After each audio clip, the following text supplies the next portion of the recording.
wabarakatuh. Halo semuanya. Perkenalkan, saya Widya Triananda. Di video ini saya akan membacakan cerpen ciptaan saya sendiri yang terinspirasi dari syair Bidasari. Untuk itu, jangan kemana-mana dan tetap tonton video ini ya.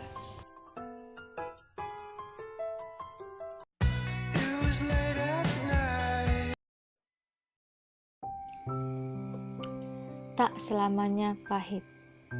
Karya Widya Triananda.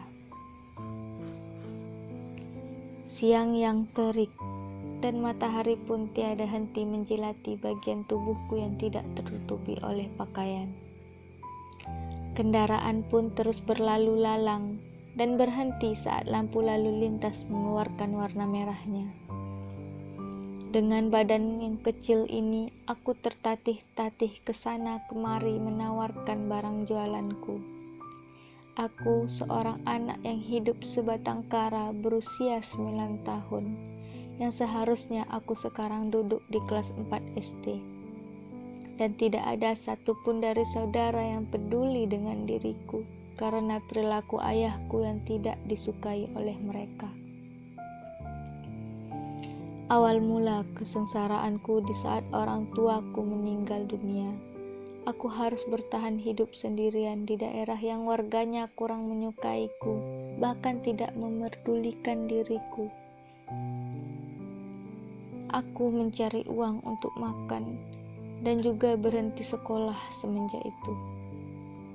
Ayahku meninggal saat diamuk warga karena ia telah merampok seorang wanita di jalan. Dan ibuku pun meninggal tak lama dari kejadian itu. Ibuku jatuh sakit dan meninggal dunia karena tiada pengobatan yang layak untuknya masa itu. "Nak, kemari!"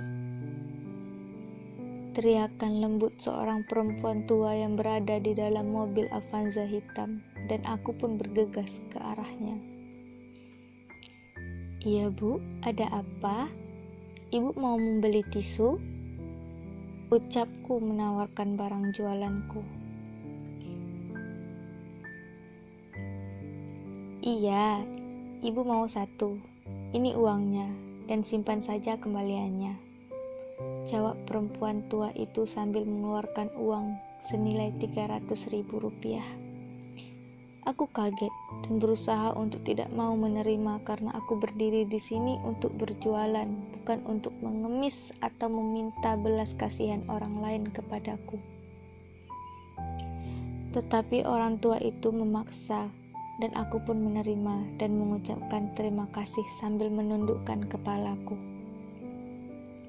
Masih ada beberapa orang yang peduli dengan anak yang sepertiku dan mau membantu. Di saat hari mulai gelap, aku pun pulang ke rumahku yang berada di tepian sungai yang kotor, suatu tempat yang kumuh dan padat dengan warga yang sama sepertiku. Di sepanjang perjalanan, aku berhenti di tempat jualan nasi ramas dan aku pun membeli nasi berlauk ayam.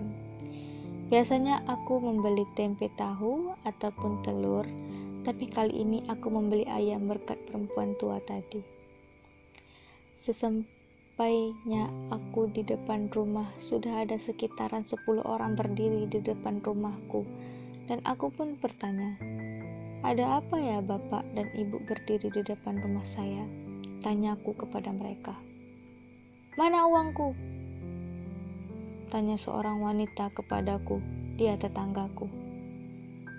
"Uang apa ya Bu? Apa saya ada hutang sama Ibu?" tanyaku kepadanya. "Halah, kamu jangan sok-sok nggak tahu.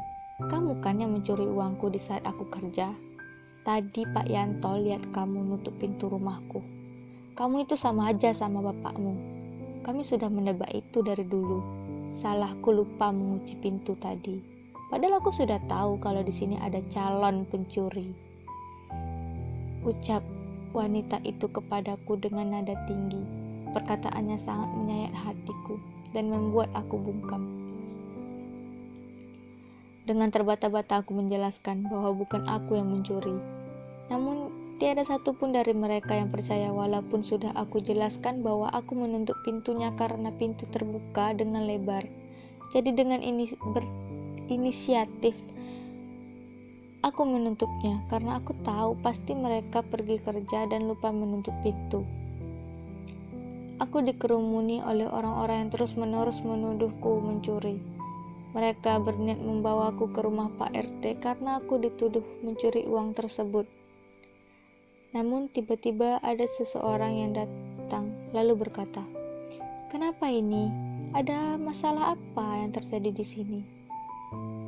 Ucap wanita itu meminta penjelasan. Kemudian wanita yang kehilangan uang tersebut berkata, "Anak ini telah mencuri uangku." Lalu orang itu kembali bertanya, "Apakah kalian mempunyai bukti yang kuat kalau dia yang mencuri uang tersebut?"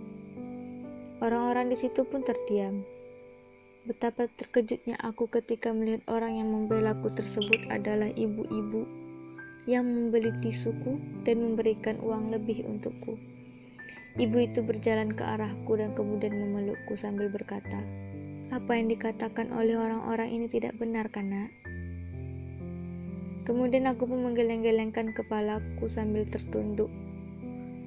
Ibu itu pun berkata lagi kepada orang-orang yang telah menuduhku, "Sebaiknya kalian pulang ke rumah. Anak ini tidak mencuri dan kalian juga tidak memiliki bukti yang kuat untuk menuduhnya." Wanita yang mengira aku telah mencuri uangnya tersebut terlihat malu, lalu tak lama kemudian mereka pun bubar. Setelah semua orang pergi, wanita tadi pun mengajakku pergi dengan mobilnya dan aku pun mengikutinya.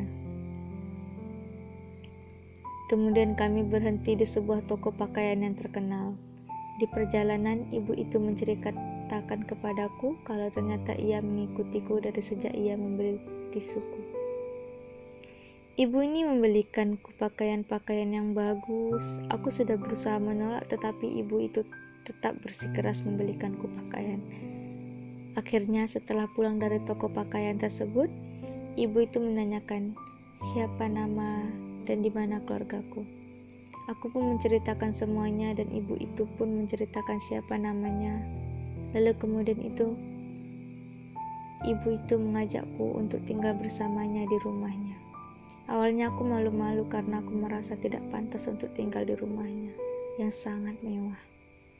Ternyata ibu ini tidak mempunyai anak, maka ia ingin aku tinggal di rumahnya dan menganggapku sebagai anaknya.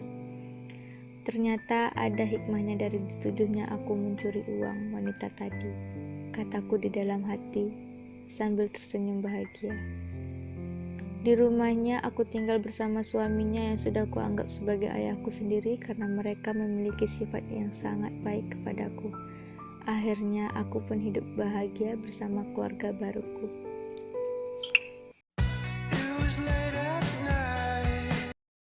Nah, selesai sudah pembacaan cerpen karya saya sendiri yang terinspirasi dari syair Bidasari. Saya ucapkan terima kasih karena sudah menonton. Assalamualaikum warahmatullahi wabarakatuh.